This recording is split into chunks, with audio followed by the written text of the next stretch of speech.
Bonjour à tous, c'est Élise du Français avec Élise. Aujourd'hui, nous allons poursuivre la lecture du Petit Prince d'Antoine de Saint-Exupéry et nous allons lire les chapitres 8, 9 et 10. Et puis à la fin, nous ferons des questions sur ce que nous avons lu. Hi everyone, it's Élise from French with Élise. And today we're going to continue reading Le Petit Prince from Antoine de Saint-Exupéry, the chapter 8, 9 and 10. We'll do some questions at the end, and that's it. Let's get started. Commençons. Chapitre 8. J'ai appris bien vite à mieux connaître cette fleur. Il y avait toujours eu, sur la planète du Petit Prince, des fleurs très simples, ornées d'un seul rang de pétales, et qui ne tenaient point de place, et qui ne dérangeaient personne.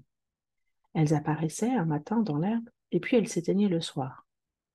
Mais celle-là avait germé un jour, d'une graine apportée d'on ne sait d'où, et le petit prince avait surveillé de très près cette brindille qui ne ressemblait pas aux autres brindilles.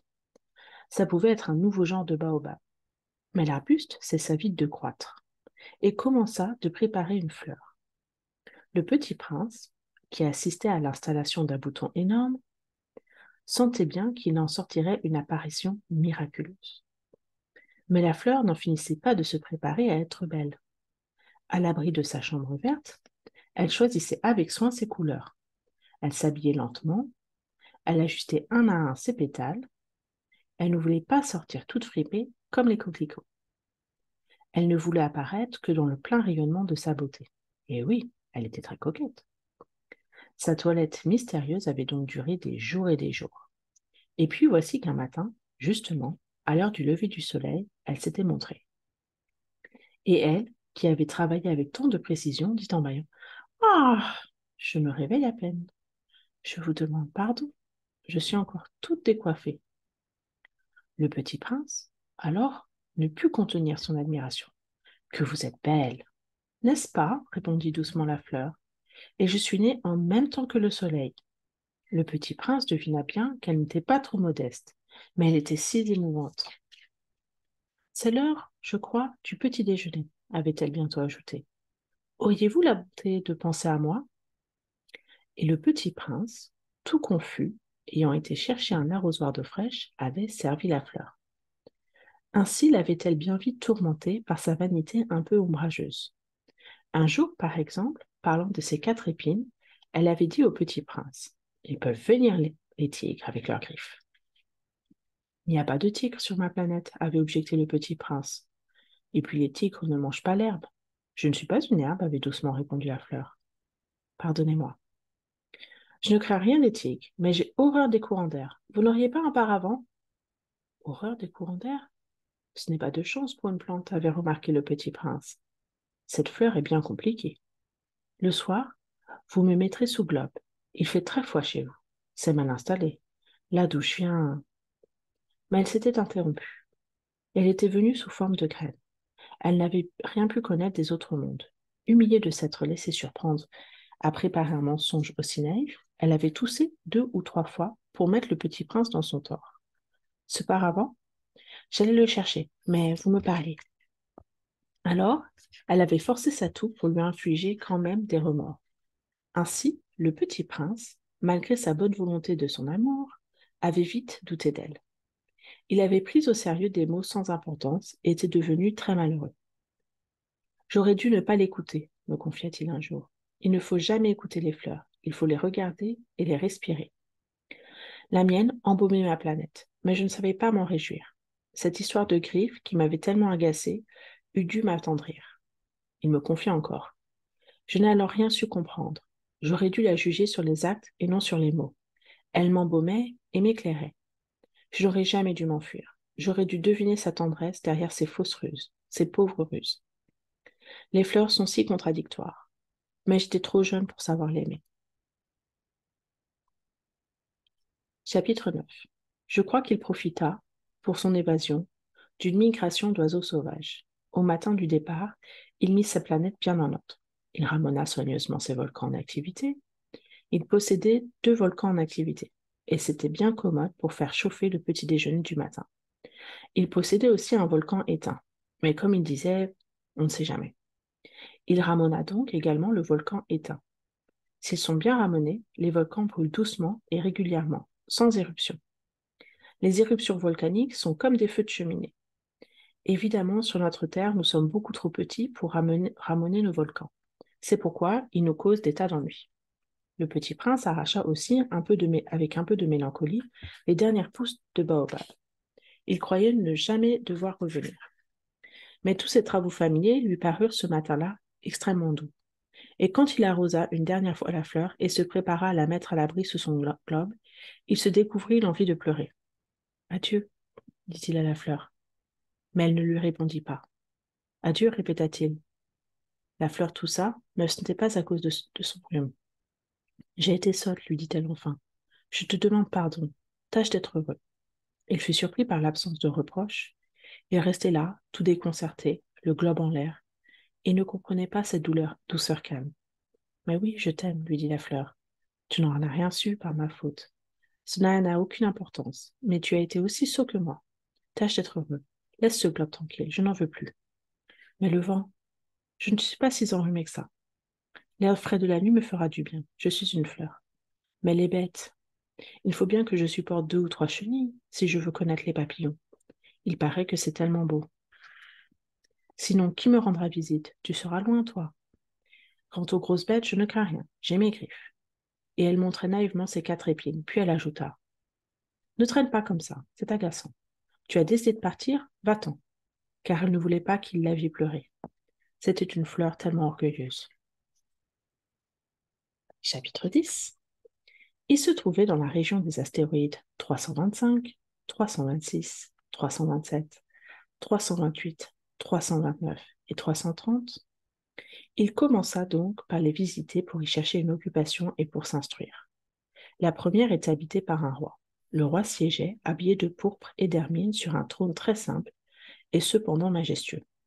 Ah, voilà un sujet, s'écria le roi, quand il aperçut le petit prince. Et le petit prince se demanda comment peut-il me reconnaître puisqu'il ne m'a jamais encore vu? Il ne savait pas que, pour les rois, le monde est très simplifié. Tous les hommes sont des sujets. Approche-toi que je te vois mieux, lui dit-il. Le roi était tout fier d'être roi pour quelqu'un. Le petit prince chercha des yeux où s'asseoir, mais la planète était tout encombrée par le magnifique manteau d'hermine. Il resta donc debout, et comme il était fatigué, il bâilla. Il est contraire à l'étiquette de bâiller en présence d'un roi, lui dit le marquis. Je te l'interdis. Je ne peux pas m'en empêcher, répondit le petit prince tout confus. J'ai fait un long voyage et je n'ai pas dormi. Alors, lui dit le roi, je t'ordonne de bâiller. Je n'ai vu personne bâiller depuis des années. Les bâillements sont pour moi des curiosités. Allons, bâille encore, c'est un ordre. Ça m'intimide, je ne peux plus, fit le petit prince tout rougissant. Hum, répondit le roi. Alors je t'ordonne tantôt de bâiller et tantôt de... Il bredouilla un peu et paraissait vexé, car le roi tenait essentiellement à ce que son autorité fût respectée. Il ne tolérait pas la désobéissance. C'était un monarque absolu. Mais comme il était très bon, il donnait des ordres raisonnables. Si j'ordonnais, disait-il couramment, si j'ordonnais à un général de se changer en oiseau de la mer, dans un oiseau, si j'ordonnais à un général de se changer en oiseau de mer, et si le général n'obéissait pas, ce ne serait pas la faute du général, ce serait ma faute. Puis-je m'asseoir? S'enquit timidement le petit prince. Je t'ordonne de t'asseoir, lui répondit le roi, qui ramena majestueusement un pan de son manteau d'hermine. Mais le petit prince s'étonnait. La planète était minuscule. Sur quoi le roi pouvait-il bien régner? Sire, lui dit-il, je vous demande pardon de vous interroger. Je t'ordonne de m'interroger, se hâta de dire le roi. Sire, sur quoi régnez-vous? Sur tout, répondit le roi, avec une grande simplicité. Sur tout? Le roi, d'un geste discret, désigna sa planète, les autres planètes et les étoiles. Sur tout ça? Dit le petit prince. Sur tout ça, répondit le roi. Car non seulement c'était un monarque absolu, mais c'était un monarque universel. Et les étoiles vous obéissent? Bien sûr, lui dit le roi, elles obéissent aussitôt. Je ne tolère pas l'indiscipline. Un tel pouvoir émerveilla le petit prince. S'il avait tenu lui-même, il aurait pu assister non pas à 44, mais à 72, ou même à 100, ou même à 200 couchers de soleil dans la même journée, sans avoir jamais attiré sa chaise. Et comme il se sentait un peu triste à cause du souvenir de sa petite planète abandonnée, il s'enhardit à solliciter une grâce du roi. Je voudrais voir un coucher du soleil, Faites-moi plaisir, ordonnez au soleil de se coucher. Si j'ordonnais à un général de voler d'une fleur à l'autre, à la façon d'un papillon, ou d'écrire une tragédie, ou de se changer en oiseau de mer, et si le général n'exécutait pas l'ordre reçu, qui de lui ou de moi serait dans son tort? Ce serait vous, dit fermement le petit prince. Exact. Il faut exiger de chacun ce que chacun peut donner, reprit le roi. L'autorité repose d'abord sur la raison. Si tu ordonnes à ton peuple d'aller se jeter à la mer, il fera la révolution. J'ai le droit d'exiger l'obéissance parce que mes ordres sont raisonnables. Alors, mon coucher de soleil, rappela le petit prince, qui jamais n'oubliait une question une fois qu'il l'avait posée. Ton coucher de soleil, tu l'auras, je l'exigerai. Mais j'attendrai, dans ma science du gouvernement, que les conditions soient favorables. Quand ça sera-t-il s'informa le petit prince. Lui répondit le roi, qui consulta d'abord un gros calendrier. Hum, ce sera ce soir, vers 7h40, et tu verras comme je suis bien obéi. Le petit prince bâilla, il regrettait son coucher de soleil manqué, et puis il s'ennuyait déjà un peu. Je n'ai plus rien à faire ici, dit le roi. Je vais repartir. Ne pars pas, répondit le roi, qui était si fier d'avoir un sujet. Ne pars pas, je te fais ministre. Ministre de quoi? De la justice. Mais il n'y a personne à juger. On ne sait pas, lui dit le roi. Je n'ai pas encore fait le tour de mon royaume. Je suis très vieux, je n'ai pas de place pour un carrosse et ça m'a fatigue de marcher. Oh, mais j'ai déjà vu, dit le petit prince, qui se pencha pour jeter un coup d'œil sur l'autre côté de la planète. Il n'y a personne là-bas non plus. Tu te jureras donc toi-même, lui répondit le roi. C'est le plus difficile. Il est bien plus difficile de se juger soi-même que de juger d'autrui. Si tu réussis à bien te juger, c'est que tu es un véritable sage. Moi, dit le petit prince, je puis me juger moi-même n'importe où. Je n'ai pas besoin d'habiter ici. Dit le roi. Je crois bien que sur ma planète, il y a quelque part un vieux rat. Je l'entends la nuit. Tu pourras juger ce vieux rat, tu le condamneras à mort de temps en temps, ainsi sa vie dépendra de ta justice. Mais tu le gracieras à chaque fois pour l'économiser. Il n'y en a qu'un. Moi, répondit le petit prince, je n'aime pas condamner à mort, et je crois bien que je m'en vais. Non, dit le roi.